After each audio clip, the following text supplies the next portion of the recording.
What's up, guys? It's Migs with Market Open. Let's go ahead and do the Market Open recap for this morning. Um, Basically ended up flat on the day. I mean, I got enough to cover commissions, but it's better than being down. So ended up like $54 up on the day. Took a couple of trades. I'm actually, second ago, I was looking back through it, and I really shouldn't have taken this trade on Tesla. Now, walk you guys through it. Tesla was actually gapping down this morning on well, just the past couple of days. I think one of their cars hit and killed somebody. Their new AI technology that's like self-driving and all that stuff. So it's been tanking the past few days. And I was looking for a short on Tesla. Now, it came down, it came right back up. Now, this candle right here should have told me not to go short because as soon as it sold off, it got bought up and then some. So now what I was looking for was a fail to go any higher. So right here, to me, this was telling me that it failed to go any higher. But with such a bullish candle here, I really shouldn't have taken that trade in the first place. So I kind of screwed up on that. But if I had any other candle but this, and it did this, and it went below this, I would have shorted, and it probably would have succeeded. But as you can tell, it came down, down. It got bought right back up, and then consolidated, sold off. Now, in the 5-minute candles, you'll see that this is what happened in the morning. This is the sideways consolidation, and it just sold off. Now, I really wanted to short it here around the 265.50 with a stop at 268. It's just, I think this candle was happening, and I didn't really catch it in time. I didn't want to chase it. So, but even if I would have chased it, this would have been one of those instances where it would have paid off. I mean, it tanked. And so let's see here. The next trade I took was on CXO. CXO should have been the biggest winner of the morning, but it wasn't. Actually ended up being a scalp on the second trade I took. Now CXO, actually, I went back and looked at it, and it probably would have kicked me out because I would have shorted it right here at under 149. It broke, and then this candle came up over the highs. So right here, it flashed up, flashed down, and that would have kicked me out most likely. Depends on how fast this would have flashed up. So because obviously it didn't reach my 2-to-1, so that would have kicked me out. It would have told me to at least lower my size. Now, again, could have shorted it under 149 with the stop up here at 150.50. And I would have made it on that, but the initial short would have been kicked out. And whether I was going to be fast enough to be able to get back into it, not really quite sure. I would hate to have been kicked out and then it tanks right after. I mean, I've had that happen to me plenty of times. So, let's see here. Where did I short it? So I shorted it right at 148.87, right at 937. 937, 148.87, right under 149, 100 shares. Got kicked out at 150. My stop was actually 150 up here. I should have had it over the highs, but whether I would have had it over the highs or 150, I would have gotten kicked out regardless on this candle. Then I ended up losing $117 on that, I believe. Next trade I took was on Lulu. Lulu was actually the only trade that had all checks, decent float, and it was gapping up above everything. So Lulu on earnings, right in here.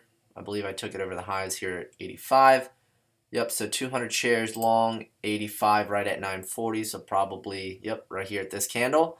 My stop was going to be down here at the 84.40, so I took 200 shares. I hit 85.46. I sold 150 shares, and then the rest I sold at 85.43. So I ended up booking a profit of $120. Next trade I took was a short on D. Now, typically I wouldn't have traded something like this because I believe the news on it it was an offer. They were offering shares. So typically just meaning that the price is really not going to move that much until around the price. I think they were offering like 67 or what was it?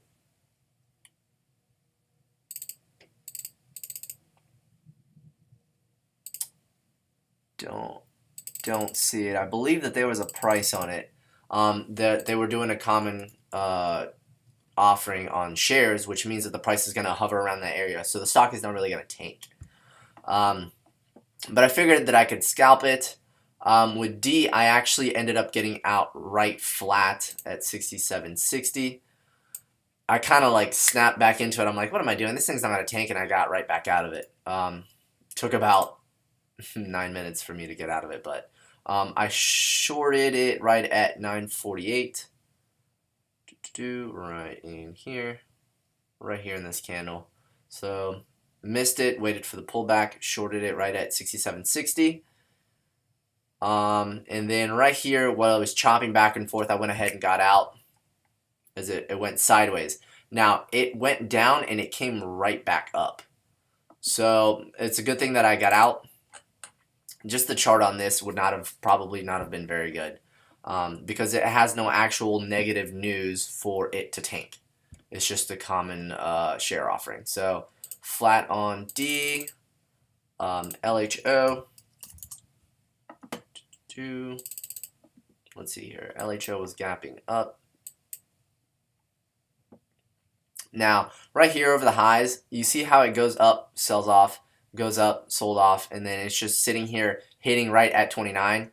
So I got long right over the highs at 29.10 on LHO, 300 shares. I had my stop right at 28.70. I got kicked out right at 28.67. It wasn't really the best pattern since it went up, sold off, went up, sold off. This is kind of subpar, and I really should have gotten out when it was kind of floating around here in the 29 area.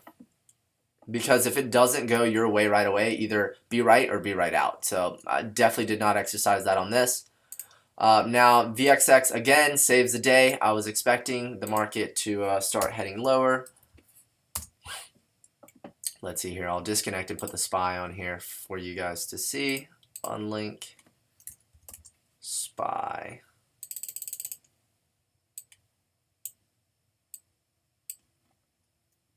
Let's see here.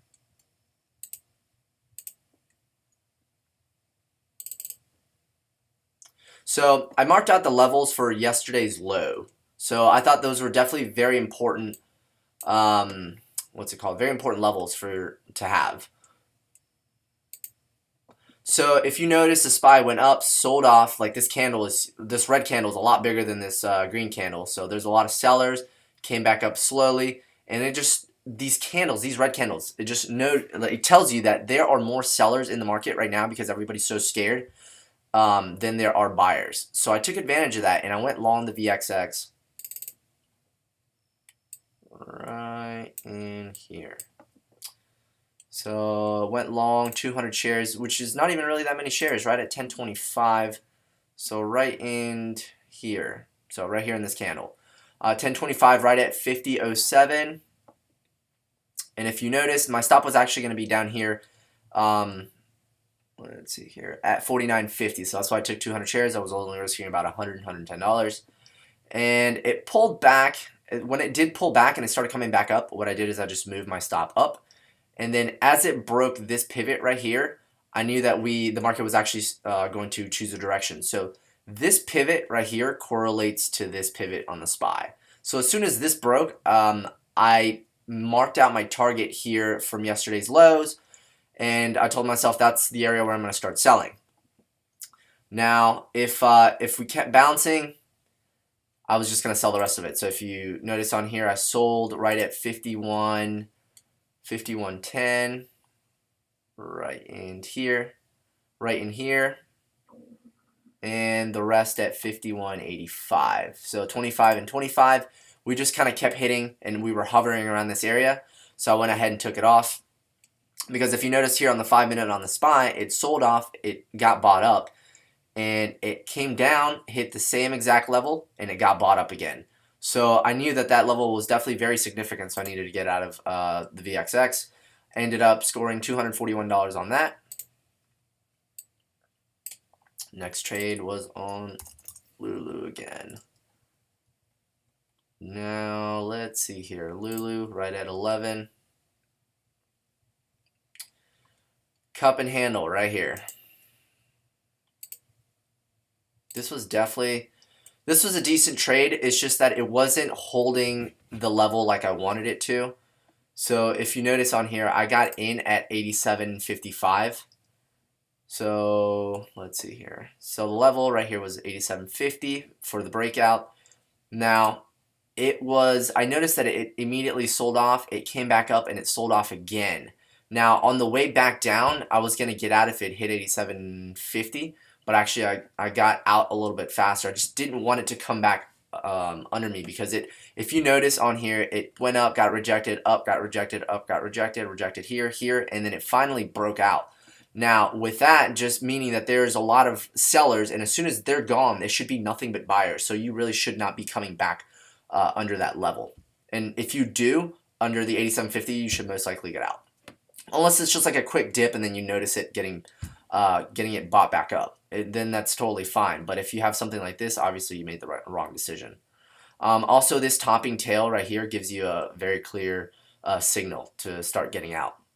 All this topping tail means that it hit 88 and it was met by a lot of resistance, a lot of sellers here at that level, and it's going to be hard for it to break through.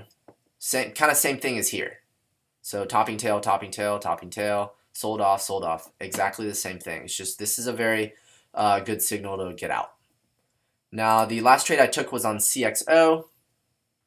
Let me link these back up. Red. Now, I think that this is a very important lesson here on CXO. I'm going to put this on the 15-minute chart.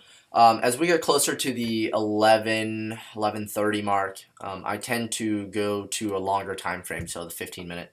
Now, this right here, it's just a bear flag, basically. So it goes down, pulls back up to around a pivot level. So right here, the 9 and the VWAP are curling down on it. And next candle to make a new low would be your entry. So I actually ended up getting in a little bit early, right? Oh, lucky number at 11. So I got short right at 143.74. So if you see it here on the 5-minute, 143.70, somewhere around here. So to me, we were failing already. This was the top. This was, see here, this topping tail. We're breaking under the 9, so I went ahead and got in a little early with my stop up here, which the stop was 144.70. So I kind of wanted to have like a dollar stop, so it kind of worked out. So right during that time, it sold off, it came down. Now, if you guys notice, it hits 43 several times. I needed for it to hit 142.70 something down here. That was my initial target from at least for my 1-to-1 for me to begin selling. Now, if you guys notice, let me zoom in here. I saw on the level 2 on here, as every time that it hit 143, it would get bought right back up. It'd be 143.02, 01, and then it would just boom, get brought up back to 143.20, 30 or so. And I watched this happen for quite a while. So 1, 2, 3, 4, 5. So here with almost like 30 minutes basically.